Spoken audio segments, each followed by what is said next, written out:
Hi everybody, welcome back to my channel, or welcome to my channel if this is your first time being here.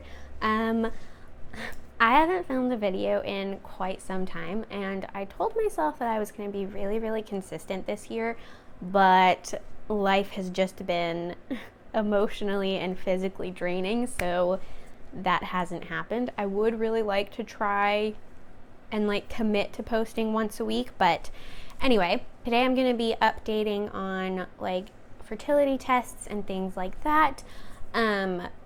Just kind of talking about what it's looked like and where we're at this point in it. And yeah, if you haven't done so already, please go ahead and subscribe. I would really appreciate it, and give this video a thumbs up if you enjoy it, and let's just get right into it. So we started the process of testing in June. I think it was the middle of June that we started all of the tests.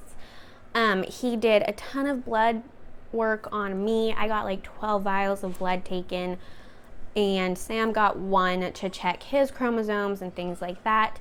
I got a couple of ultrasounds and all that kind of stuff. I don't remember everything that he was looking for, but I know that the ultrasound that we did, he was checking to make sure that my uterus was not dipped, so it wasn't dipped all the way down where we would need to have surgery. My uterus looked fine. There was a slight dip in it, but nothing that would cause recurrence pregnancy loss. I can list a few of the things that he was checking for as far as blood work goes. So he was checking for clotting disorders. He checked the protein levels in my blood. He checked autoimmune diseases, all sorts of different things. There was one thing that my mind went blank, but he tested for pretty much everything that could be causing a miscarriage and you could test for, he tested for. And everything came back normal. I'm not gonna lie, when we were at the appointment for him to tell us what the results looked like, I felt pretty defeated. Not that I wanted something to be terribly wrong, but if you don't find anything, then you're still just kind of shooting in the dark. And it's well, we can try things to see if it works, but there's no guarantee. There's nothing that you can pinpoint and be yep, you need this and this, and that will fix it, and you'll be fine.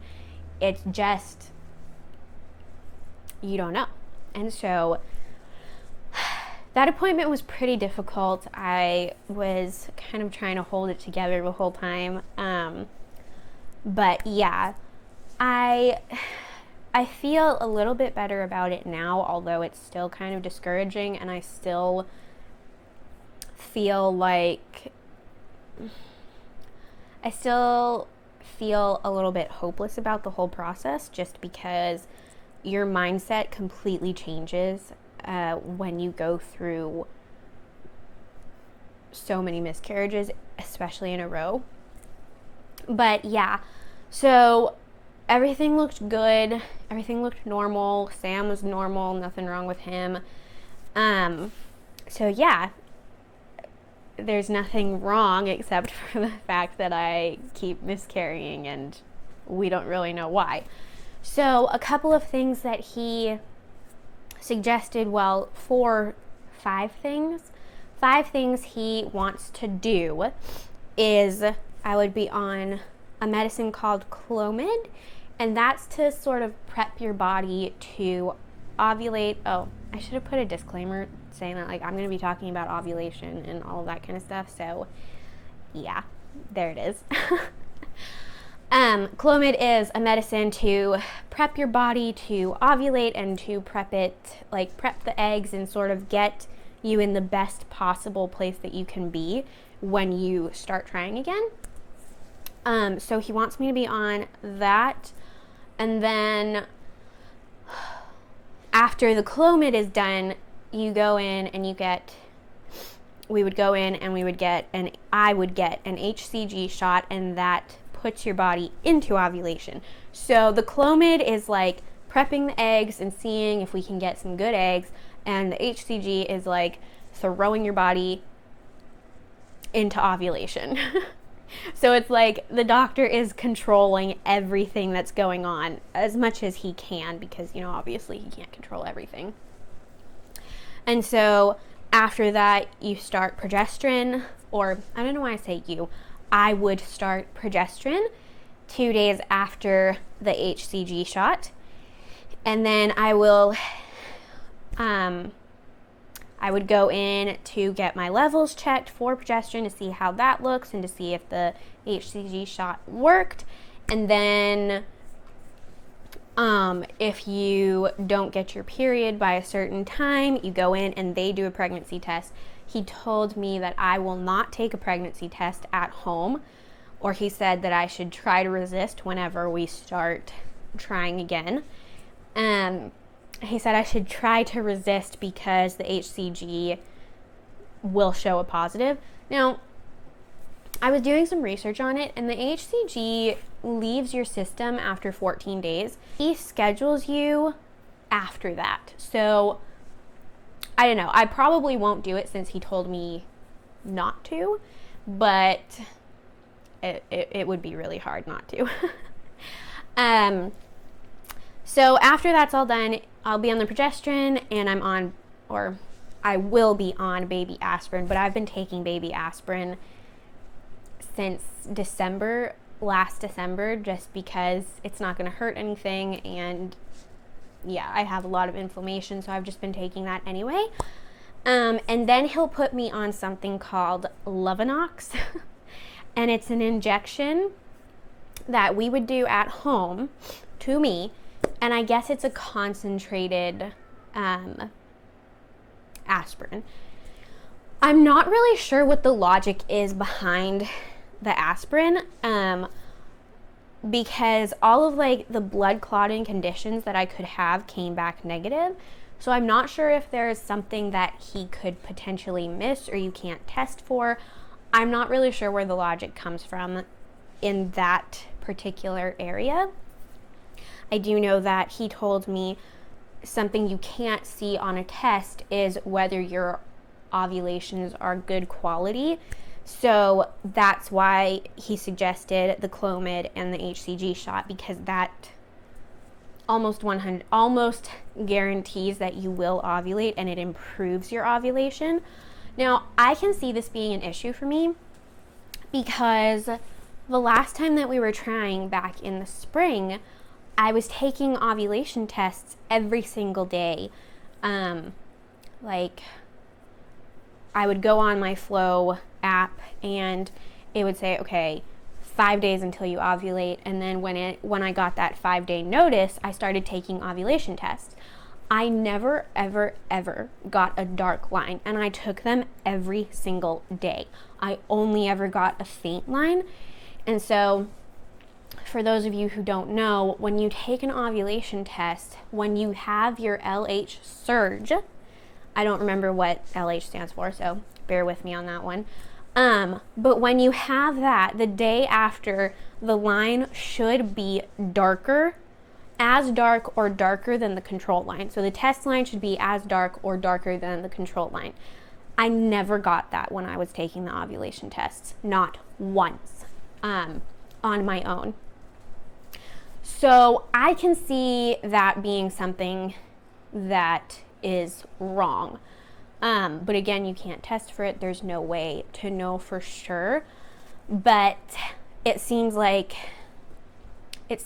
a good way to start, I guess, a good place to start.